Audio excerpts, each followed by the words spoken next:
We are taking the position that Clico was a massive fraud on the public. Central Bank Governor Ewart Williams was open on his views on the collapse of one of the country's longest-standing financial institutions in an interview with the Guardian Media Limited on Friday afternoon.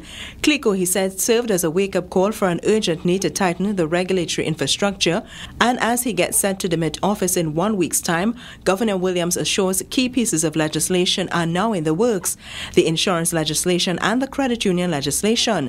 The collapse of Clico is now the subject of a commission of inquiry, and Governor Williams admits the collapse caused him many a sleepless night.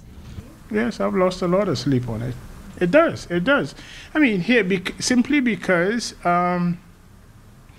it didn't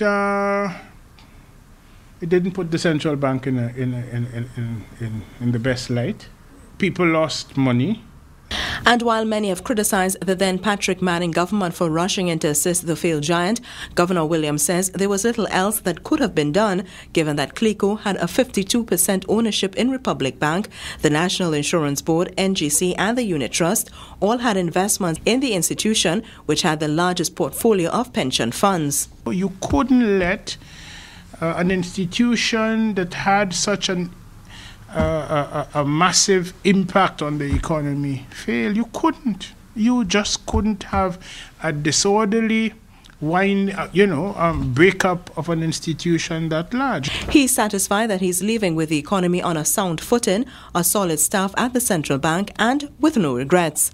When I look at the experience as a whole, I still think I'm ahead of the game. I have no regrets. I'd do it all over again.